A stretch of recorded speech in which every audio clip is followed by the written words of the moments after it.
All right, welcome back to another episode of the Within Range podcast. Dom Juan, Jared Suter, your God's with us today. Special guest we have in the house today. This man's a collaborator. He's worked with a lot of different artists. Seems like he's going to continue to work with a lot of different artists. Work with some big names. Excited to share his story and journey. His impact on the scene, I think, is evident from how long we've been in the scene. You know, it seems like you're making good noise. But I reached out to somebody. So I was like, hey, boy's coming on. Like, can you give us anything? And quote, we're about to drop a project that is, quote, going to fuck up AZ and change the landscape. He's bridging the gap between AZ and Cali, humble but extremely hardworking. So we are here with DJ HMD today. Hey, thank you all for having me. I'm trying to see this landscape change, dude. What are we talking about? It's like a change of scenery. Yeah. So I appreciate you coming on, bro. Yeah, we got a lot to dive into. We usually like to start with the background, kind of work to where we're at. Okay. So from what I understand, like born physically in Houston, but then quickly to Portland. Mm-hmm. So I've never been to Portland. So for those who may not be familiar with it, how would you describe growing up in Portland?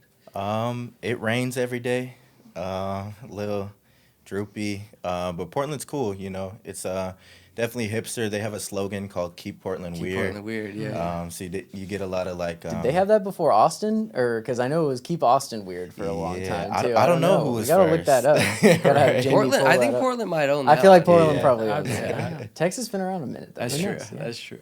But yeah, there's definitely a lot of like hippies and farmers markets and that kind of scene out there. Not a GMO in sight. Right. A lot of IPAs. Yeah, that a lot kind of stuff. IPAs, a lot of beards, a lot of Yeah. buns. Yeah. But of growing ca- up in Portland was cool. You know, definitely different from a little bit different from Arizona. You know, Arizona's dry heat. I mean, honestly, I'm trying to think: is New York more different, or like Maine, or more different than Arizona, or would I feel like Portland's probably up It's got to there. be Yeah, up it's there. about Even as cold. landscape-wise, I mean, You yeah. got I the guess they don't get mountains, the snow. trees. I guess they don't get that much snow, dude. Did they Yeah, get snow? Oh, you they get got snow. Like Okay, I would get snowed in. I'd have like Okay, snow yeah, days. so- That's like when I was back in school, like high school, elementary. We get days off, like Kids weeks don't off. get that anymore with the remote days. Right. You know that? They got rid of Oh, school, yeah. snow days. Yeah. Yep. Have you ever watched the show Portlandia? You I ever seen have, that? Okay, yeah. how do you feel about it? As someone that was there? accurate? Somewhat accurate? It's pretty accurate. Is it? Some of it yeah. is? They filmed it in like downtown Portland too. Oh, so they really like all did. the areas in the show are like Legit. Oh, that's pretty gotta much make clear it better. representations of Portland. Yeah. That's cool. I love the one where the couple sits down at the restaurant Yeah. and they're like trying to get to know the chicken. chicken? Yeah, Yeah. They're just like, I just don't feel like I know him, but was he happy on the farm? Like, Right.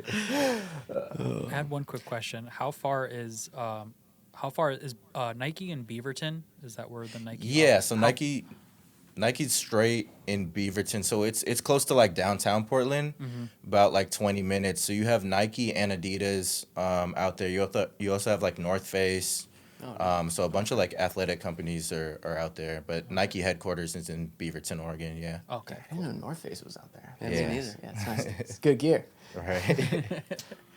So I also found out that one of your early, I guess, call it big moments, was a mansion party you had thrown at your buddy's house. Some Blazers players came through? Yeah, so I can't, to be honest, it was so long ago, so I can't remember like specific players. I'm like, I was thinking, I told Jared, I was like, was it the LaMarcus Aldridge years? It was that era. Was it? So Okay, like Brandon yeah. Roy, LaMarcus Oh, Aldridge, Brandon Roy was a baller, Nicholas Batum, like that that era. Have you seen that guy who freestyled? I forget his name, but Yeah. he's just like 4 seeds. They brought my tool in fourth quarter yelling, why the Why'd fuck you put Batum Batum in? Yeah, you heard that? I love that. All respect to Nick Batum, Yeah, dude. he's But, baller. But Did yeah. you went Project X, basically? Is that Yeah, or like is that what that movie was, right? Yeah, the yeah. cops showed up, shut it down. I had to skirt up out of there. How did the Blazers come through? Someone must have gave them the address? They're like, yo, and- pull up. Like, In high school. That's Yeah, crazy. Crazy. my like junior, senior year of high school, DJ'd a big mansion party. I didn't really go out and do like the party scene because I was playing basketball a lot and really in my studies. But I Behind the started tables. Yeah, right. But then I started really getting into music and DJing, and yeah, my buddy threw a party and the rest Turned is up. history. Yeah, That's awesome, man. Dang. So is that your first taste of like, this could be something I want to do like Yeah. full time, right? Like I'd imagine. Definitely, and like getting that exposure and just people being like, "Yo, like this mix was fire," or "Yo, you're playing all the right stuff." Like Nice. getting that experience was definitely something that I was like, I could really do this. Damn. Do you have any particularly fire like transitions or anything from that party? Do you remember mixing anything into anything? At a long that time ago. time, like Tooted and Booted with YG was Oh, vibing. shit, that was Take about- it to the That club. was definitely about it. That was from. Okay, quick trivia question. Do you know who that is on the hook there? The Toot and Buddha hook? Club. I know. I don't think so, no. That's Ty Ty Dolla Dolla Sign, Sign. yeah. Yeah, Really? Dollar. Oh wow. Yeah. Damn, that's a good fact right there. You just got me with that one. The human head weighs 8 pounds. Are you also today, if we heard this correctly, Dame Lillard connection? Yeah, so my family, I grew up like around the time he moved to Portland. I had some friends that grew up with him. I went to his basketball Camps? camps and things like that, and was coached by him a little bit in high school as well. Wow. So, That's cool. Super good dude. Yeah. Love the Lillard family. How'd you feel about the trade, man? How'd you? I like the trade for him. I think, Portland's always going to be his home, but Yeah. teaming up with Giannis was a good idea. He definitely needs something to where he can win a championship one of these days. I don't know how the Bucks going to look next year. I know. But Yeah. hopefully, They should build doing well. around him. Try to. Definitely. Yeah, because those years he had with McCollum, and then you had Aldridge. It's like, they just. I mean, the West is just always tough to play in anyway. Yeah. So. You had the Warriors going off at the time. Lakers always. Lakers you were. know. The Blazers would always make the playoffs, but then kind of flip flop. So I'm an Indiana boy, but Greg Oden, the Greg Yeah. Oden days, man. We were talking about that earlier. Like he just didn't quite pan out, but those big guys sometimes it's harder for them Yeah. to have good careers. But Definitely. what else? Arizona. Mhm. How'd you end up out here? My mom got a job out here in 2016, so I was like, you know what, I'm gonna move out here too, and Arizona's just been my home ever since. Nice.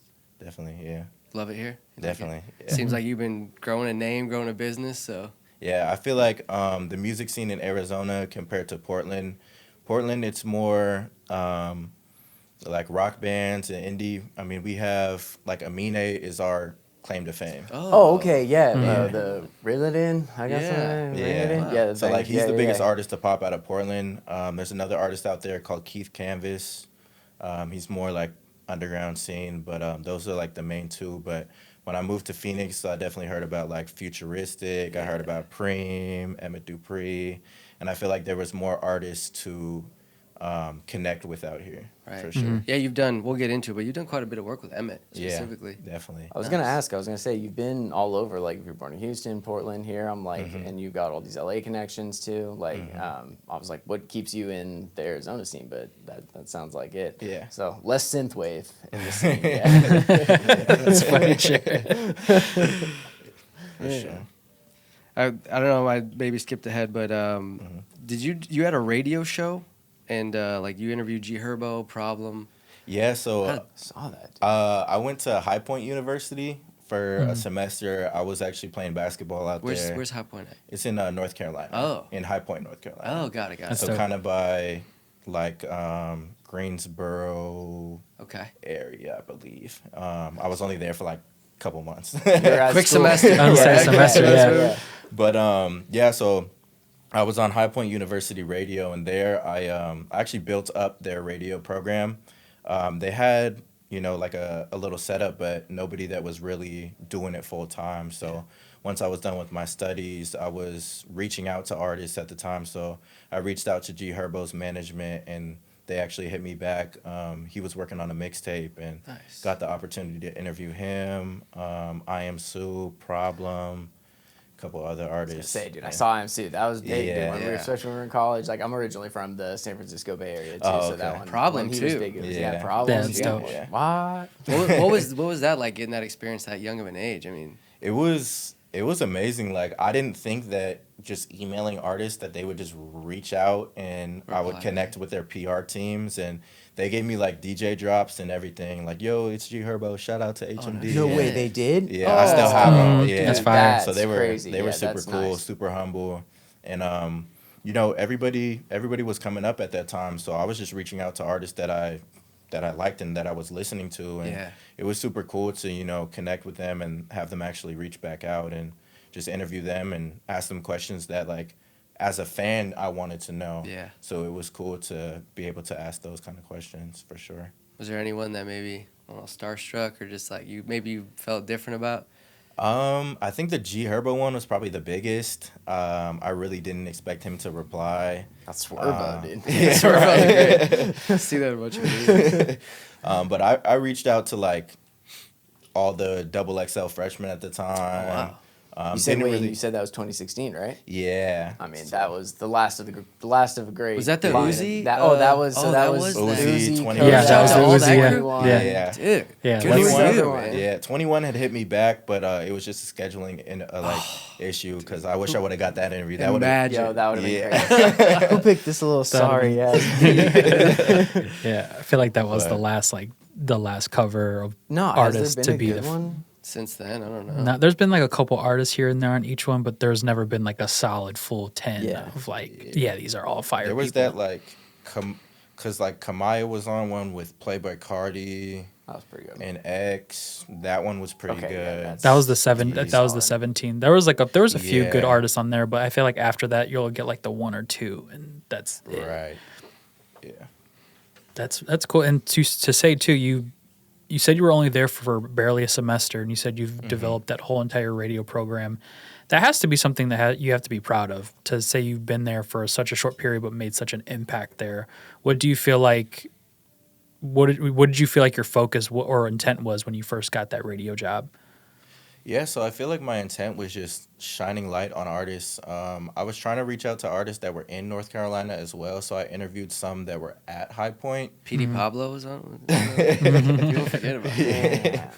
But yeah, just shining light on artists that I really gravitated towards. I didn't really have a set mission, because I to be honest, I didn't know where it would go until I really started doing it. Kind of just vibing. And College and it days was too, man. Just Yeah, college days and experiment. I was gonna I say, was yeah, having the DJing platform and- to like force my music on people in college in particular would have been an absolute. yeah. Yeah. And like at that time, I was like slowly starting to produce, so I was like playing beats on air too. Oh dang. Okay. So I didn't have like a set record that I was pushing. I was mostly pushing stuff that was like on the radio and stuff that I just liked to listen to that I kind of thought other people might listen to as well. Test the waters. And, yeah, exactly. And just kind of went off with that. And I tried DJing some of the parties at High Point, but they kind of shut it down. So that's why I decided to leave and do Deuces. my own thing. Nice. Okay. Yeah. Good for you, man. Did you have some creative differences with that? Yeah, with the, that? the Nice. school, I was trying to DJ like some of the school events and stuff like that as well, and they weren't seeing eye to eye. So I was actually studying sports communication because I wanted to be a sports broadcaster at the time because I was playing basketball as well. So Yeah. it kind of fit hand in hand, and it just wasn't for me. Wow. Yeah. Damn. Pull you the have- plug. Did you have a catchphrase for like a dagger 3 or anything? Did you have one Bang! ready? Bang! That would be crazy if some guy just came out full confidence, just started using that as his Yeah, definitely do that. kind of have to respect it, dude. Yeah. That's fire. Got a shot at 98.3 as well. What was that like? Yeah. So I went to the Conservatory of Recording Arts and Sciences out here. Crass, right? Yeah, Crass, and I learned how to audio engineer, and that's when I started first working on some of my like first records, and I got an internship at 98.3. So there, I was learning the ropes of like what it was like to be at an even bigger station, to where artists, like major artists, were coming through every day. Like I met Cap G, I met YBN Namir when he was popping at the time. Like they were having artists come through every single week, and then they were doing their powerhouse events. Like I met Trippie Redd through them. Dang. Yeah, back Yeah. then, especially And at back that then time, when he dude. was- Yeah, that yeah. was dude. I saw I think he's like the 3rd or 4th like all-time stream like for the SoundCloud rapper era. He's like, Oh, I didn't Trippie? realize I that. think he has a Realize Trippie diamond. Redd I then. think he has a Yeah. diamond record. Yeah. Yeah. I'll be honest. I don't. No disrespect to it's not. I don't think I've heard a single Trippie Redd song. Really? so I just- I've listened to it. I've listened to Triple X. I've listened to all of those guys. I Yeah. don't think I have. Yeah, I don't know. It's just crazy to think like how people can have like a diamond record and you still have never heard one of their songs. Like it's crazy just how many people there are in the world, and yet some markets that you still haven't fulfilled yet. Yeah. And I feel like he's tapped into certain markets. Like he's still in that underground sound, but like when he was working with X, it was something different for sure. Yeah. But yeah, working at Power was super cool. I met like all the program directors and everything like that. I got a lot of respect for what they do over there. Heck yeah. Yeah. That's awesome. So you're kind of in both bags, right? You do the producing, you do the DJing. You have a favorite child? You have a favorite, a preference of the two, if you had to? I've been DJing a lot more lately, less producing. I've been executively producing and hosting records, kind of similar to like DJ Drama. Yeah. To where I Seen kind of that. introduce and talk on the record. At first, in like 2016, my first record was called False Moves. I produced that with this producer named G Neals. He produced Gucci Gang for Lil Pump. Oh, wow. Dang. Yeah. okay. Huge banger. That was, dude, that was like, was as the wave of SoundCloud that was Right. just really getting going. It was like that Money Longer by Uzi Vert, I feel Yeah. like. Oh, yeah. That was a good So one. he was around that era, so I tapped in with him, and he made the melody, and then I produced everything else for that record. Wow. And then I got Neff DeFaro on there, KT Foreign, and then my guy from Portland, his name's Dre Steves, rest in peace. Wow. But yeah, that was the first record I did in 2016, and I've been producing ever since, still executively producing, but I feel like DJing's more true to my heart. now. Okay. Yeah. You like? I know Jared's got some stuff around the DJs we'll talk about, but is it the crowd reaction you like getting initially? Is that I mean I would imagine that's probably Definitely the crowd reaction when you do those like transitions and you're like, damn, I nailed it. Did you see one guy in the back just losing his shit? Like, Right. Yeah. When you're when you're producing, is it more like you have a concept for a song, or like you have a feeling in there, or are you kind of going in there with like a slight idea of something that sounds cool potentially, and then like thinking about it more of like what's this vibe going to be in the club? Is it that really the perspective? I feel like for me, it was more putting songs together. So I would hear, for example, like I have a song called Bitter. So I produced that record as well, and I was like, oh, my homie Chris O'Bannon would be fire on it. And then I was like, okay, I think a female artist would sound good on this record as well. So I got Samara Sin on it. And then I was like, oh, let me take the record even crazier, and then I got Du Bois on it. So it's like stacking records and really creating a sound that I'm like, okay, people are really gonna rock with this, and I feel like I could see it getting played on the radio, or I could see this song in the club. So like you said, when I hear a beat or when I'm making a beat, I can kind of already tell like This oh, as in this radio lane, this is a club yeah, bang. exactly. Strip club anthem. Right.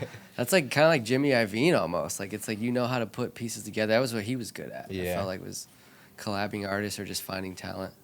Is there one you're most proud of? Is there a crown jewel that you just like, and whether it's your biggest one or one that you just chef's kiss, like that was? I think to date would probably be my record Keep Ballin' with Kamaya Russell and Zoe Osama. I definitely knew like when I put all three of them on a record, I was like, oh yeah, this song's That's outta the here. sauce right It's there. like playing That's fantasy it. draft just in the Right. studio. Studio fantasy, yeah. I like yeah. Dope. Was your first project too, taking it back a little bit, the music, you worked with some artist, Little Cray from Ohio? Yeah, that's crazy that you found that. Yeah, that song was actually taken down like Really? a while ago.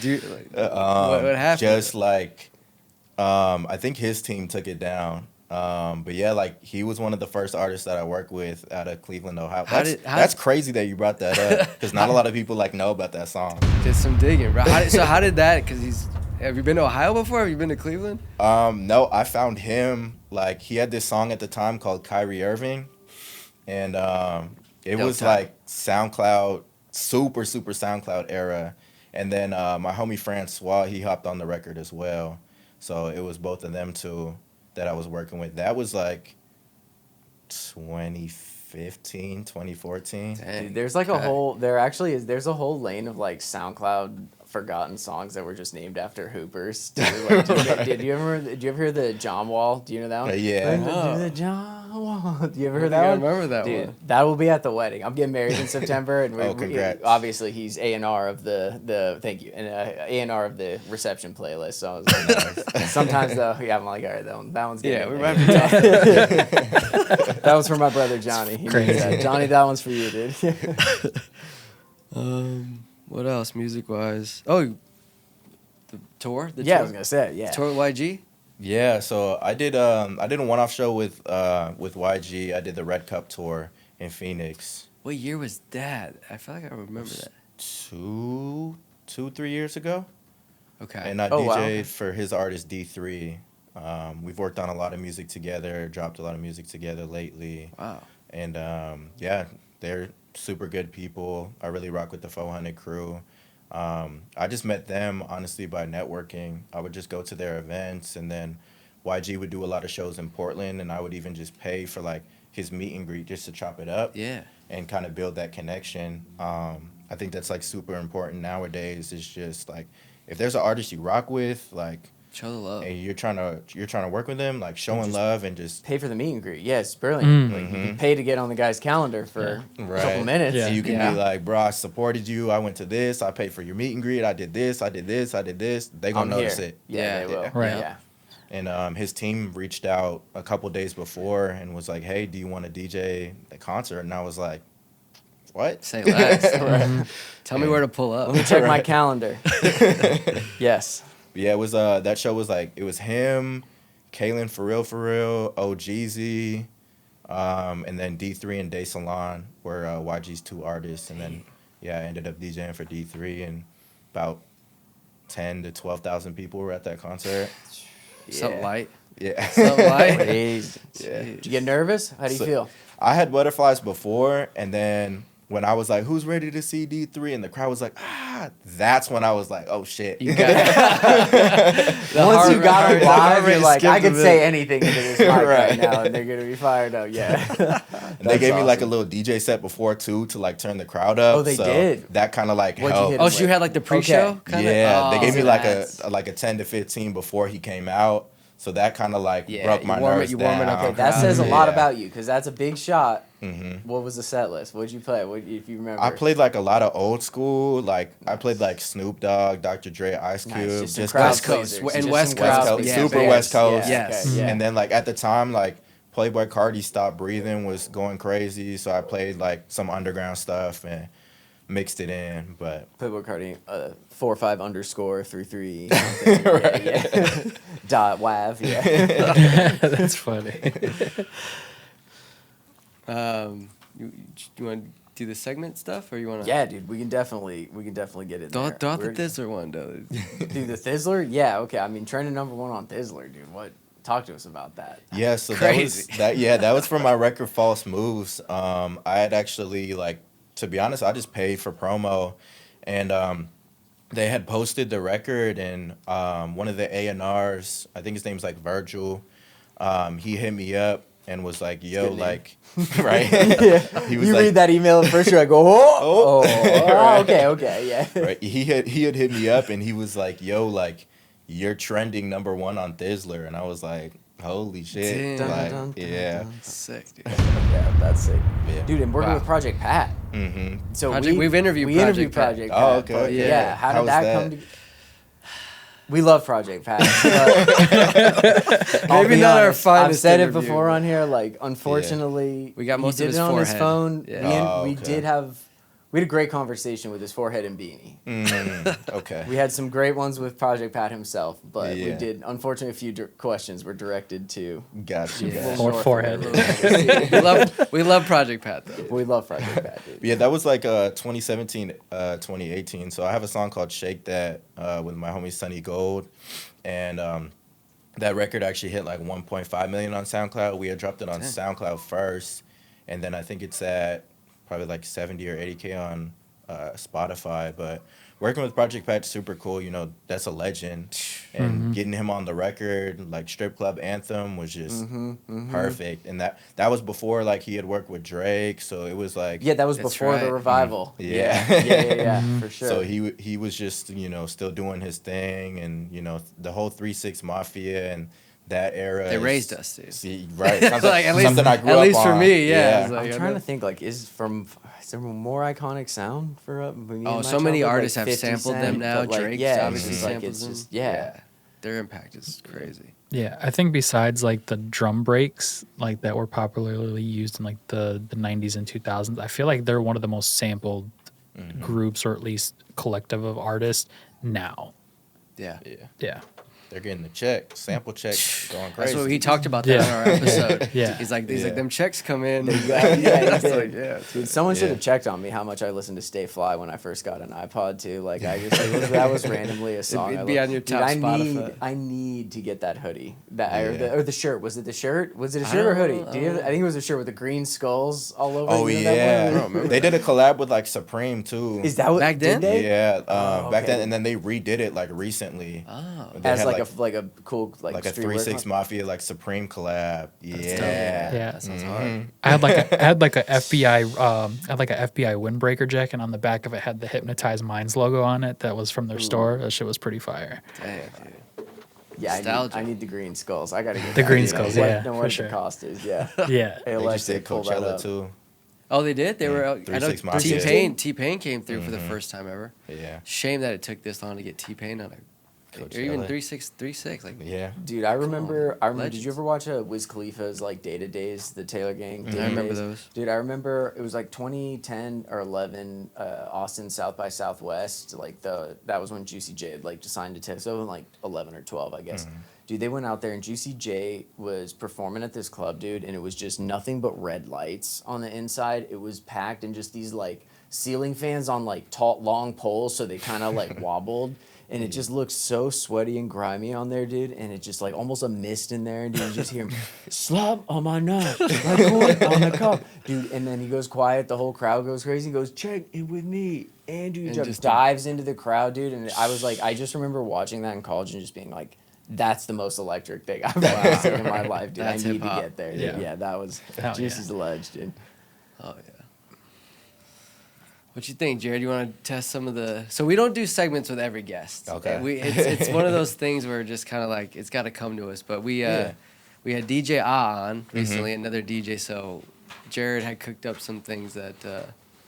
I mean, we've honestly, beautifully enough, we've organically answered like a question from love almost it. every second, which is awesome. But so we already talked about like what keeps you in the scene here, I guess. But what do you think something that outsiders get wrong about the scene in AZ?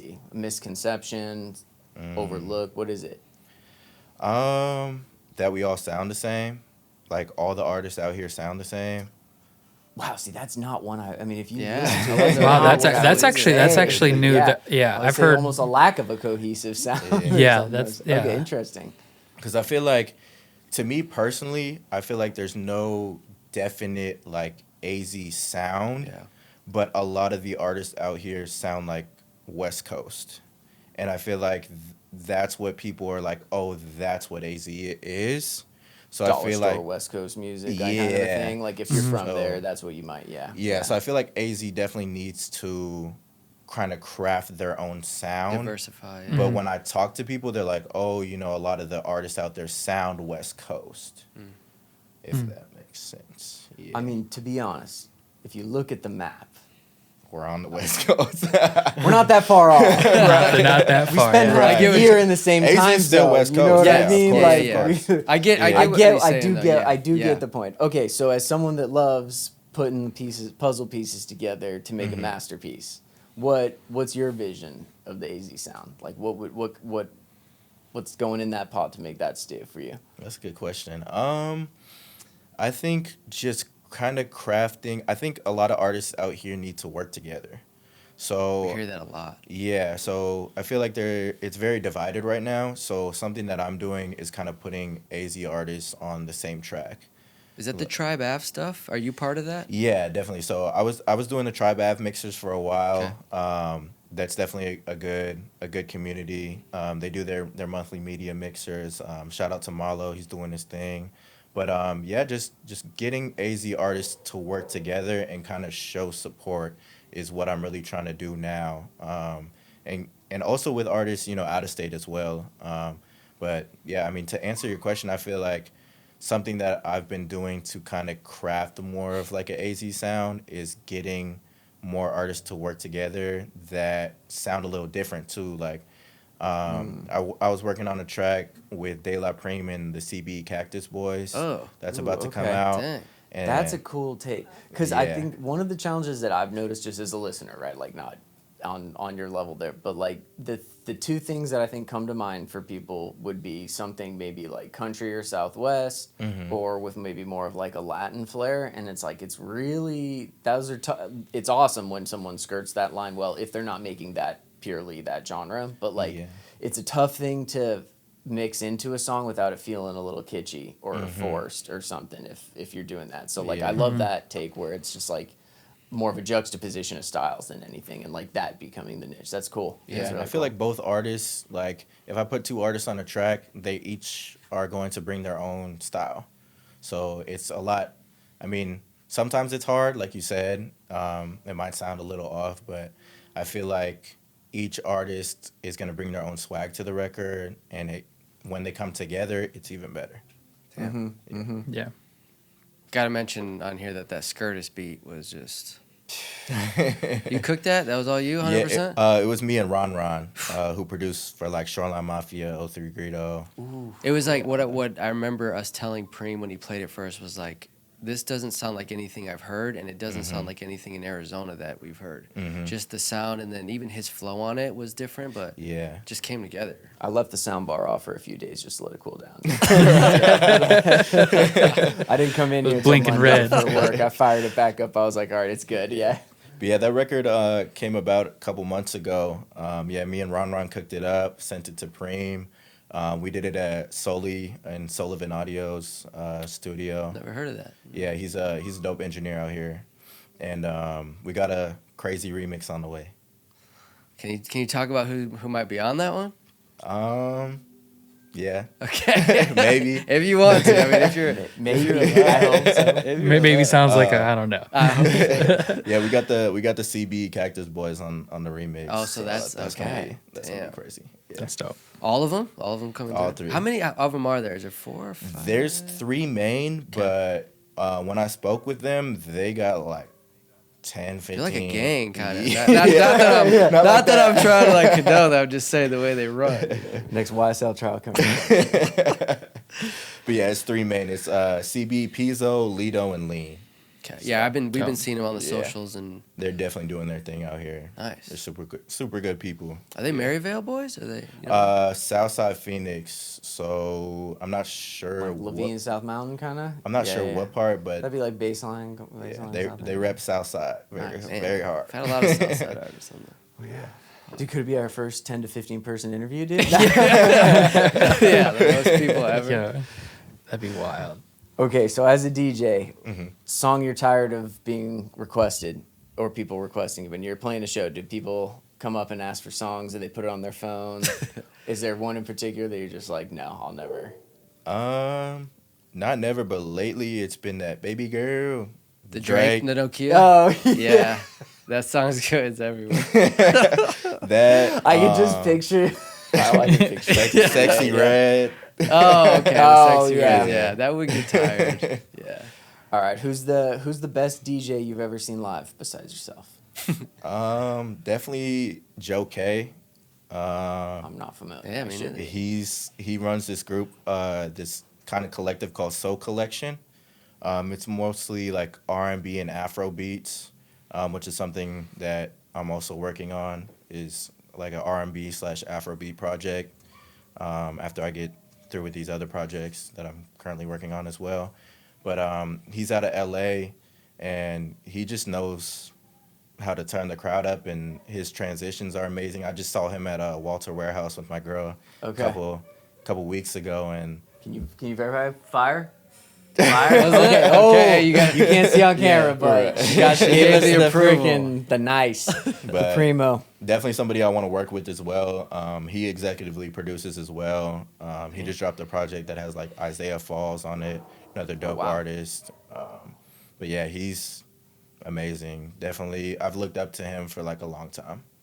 Dang, so like I'm listening, that the YG stuff. I mean, you look at Preem, like you are working with a variety of artists, and I imagine like being in your role, like that's a great thing for what you're trying to build. And Definitely, I think like genre bending is what I call it. So kind of just dipping and dabbing in different genres is something that I've always wanted You're to not do. afraid of it, And clearly. yeah, I'm not afraid to Damn.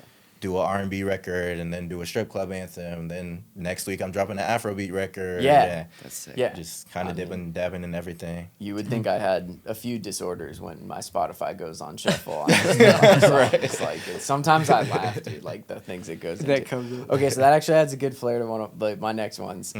So I'm sure the ultimate answer is it would depend on the crowd. But so let's assume just your stock like club crowd in a big-ish city. Okay, so just like your general crowd. Starting to notice it's dying down. People aren't dancing. Maybe the last 2 or 3 songs you went out there and they didn't hit. What's the ace in the hole? What are you pulling out? And it's like, all right, I need Turn a up, stone cold bear automatic trap turn up. block Yeah. that I'm gonna get people back out there. What is it? For me, I always like if the crowd's dying down, I always go to like the throwback records and like the records that gonna hit at your heart. The records that you listen to growing up Damn, that like okay. people Oh, aren't yeah, necessarily fuck with that. playing on the regular. I know what it is for Dom, 100%. I know. I would bet my life, this house, and everything that I would have besides that on getting that one right on what your resuscitate the dance floor song is about. We'll get to that. What do you have no particular song though? Is there one that gets you? Not His one is Return of the Mac. Yeah, yeah, Return to the Mac yeah, would be okay. out there. 100%. But also Montel Jordan's like this is how I feel like that's Yeah, always yeah, a good yeah, one. that would But be- yeah, songs because I feel like that is a good way. It's like you tap in with like people's almost emotions or like stuff they remember growing up. Like that's the music that sticks to me. It's like damn, I remember I was that age when that came out, and like you start Right. to think back. So that's smart. You see a bunch of me's in the crowd, you're like, oh, I gotta hit them with some Creed, dude. Yeah, immediately. Yeah. They're gonna lose it. I would. Craziest moment on tour, going on there. Anything? It doesn't even have to be something you experienced, just something you saw. Craziest feeling, like was there like a holy shit I made it moment being on that tour or anything like that? I definitely think like the Kamaya tour that I went on, that was last year, was definitely like an amazing experience just because I had built like so many connections just by networking that once I hit that stage and I saw like especially like the LA show that I did, YG's team was there and I saw everybody and I was like, dang, like I really did that. Like, like all the people I've been talking to for years are here. They're watching me perform. I'm on stage right now with Kamaya. Like, it was just a surreal feeling for sure. That was the I made it one. I Yeah. love it. Okay, what was was there anything humbling along the way? I've definitely been humbled a couple of times. There's been some shows, where like you can play whatever and they're just not rocking with it. Sour crowd. Like yeah. there was a show I did with Phoenix Flexin and Shoreline Mafia, and I had brought an artist out, and we were jumping up and down. He even walked in the crowd to try to turn him up, and they were like, just ugh.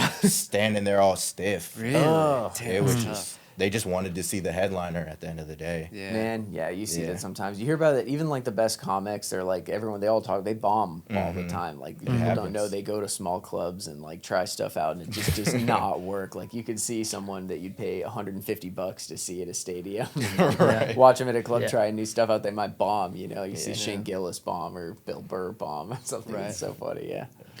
Yeah, it's crazy. It's crazy because I just started getting into doing live shows with a couple artists that I work with. It's more so like doing playback. So I'll play back music through like a drum machine and I'll do like their in-ears and run auto-tune through their microphone and stuff like that. And I actually got invited out to do a show with one of my clients where we flew out to New York. We were there for 2 days. And that particular show, 50 Cent was like the main artist that people wanted to go see there, and it was in it was not in Brooklyn, but it was in like Coney Island, I think was called, and we go there. He paid me to go there, and we go up, and I try to get everything set up, but it was such a big, huge like festival that by the time I got there to plug my shit in, there was nowhere to plug my stuff in, and we had to like go on at the moment. So I literally just plugged in my laptop through the aux, hit the play button. I was like, this is what we got to work with. And the way that I had everything set up, I had to literally like, as we were playing, load up songs that was in his set list of like just the regular 2-track of the song, like as it was playing out. And it was crazy because it was like something you can't control. You try to prepare as much as you can for it. We literally did like rehearsals and stuff. So have you ever had any like technical things happen where you like had to figure out on the go, like, damn, I got to fix this right now? Yeah, I don't think I've ever talked about it, but even the YG show, my engineer Alex, he had to plug everything in like super last minute. They're like, we were in the tour bus, and they're like, "Oh, you're on in 30 seconds." I'm like, "Oh, okay." Damn. Like, For real? and I had to plug my mixer in, like, Oh, yeah, walk it's- out in front of everybody, and we're like setting up, and then out of nowhere, just had to make sure that it was ready to go. I had sound, and as soon as I had sound, had to hop on the mic. Who ready to see D3? Yeah. Super last minute. Tight It window. take 10 or 15 Tight minutes window. to get ready for a show if you're Erica Badu. She gets to light the incense. She gets Yeah, to it's do a that. very But slow- yeah, DJ can't slow do that. Yeah, you got to get Damn. out there. Biggie be throwing the water bottle. It was crazy too because at that show, the first I met Mr. C, who, if anybody knows, Mr. C was the one who like discovered and brought Biggie to Puff, and that was the first time I ever met him. He's literally screaming in my face, like saying "fuck you," this, and this, and I was like, "All right, cool." Finally met Mr. C. Cursed me out. Happens. Yeah. Damn. Got a lot of good stuff on this episode. I asked all a bunch of Okay. questions. Yeah, What you're else? good. Yeah. No, you're good. So HMD, what's next for you, man? I mean, you're doing a lot. Seems like, the DJ thing is kind of where you want to go. You're still doing the executive producing thing. Like, can you share with us like some of the other projects that you got coming up, or what's next for you? Yeah, so I have the Tough Love tape with Emmett Dupree coming out. Me and De La Prime are dropping a tape as well called Yeah. Certified. Yeah. That's right. Oh, that's right. That's what he told us about that. God. Yeah, he did. He was skirting everything when he was here. It was so Skirt funny, dude. giggity, dude. Skirt giggity. Yeah. God. dude, And Skirt then Flies is so I'm good. also dropping a record with T-Fly and Zoe Osama. T Fly. Yeah. Dang, that's yeah. would that be your biggest to date? arguably? That's definitely going to be one of the biggest songs to date as well. Damn. Got a lot of dope collabs, dope announcements coming soon. So definitely stay tuned. Well, we'll be paying attention, man. Whatever we can attend, show up for, collab on, let us know, man. You've obviously been making an impact. We've been knowing about you. We've talked to, some of the artists that work with you, and keep up the good work, brother. I mean, you're Thank doing you. everything right. You're networking the right way. That's what I feel like we try to do is network, because that's your network becomes your net worth. You know what I mean? Exactly. That's what I heard. So, Drew, hit that outro music.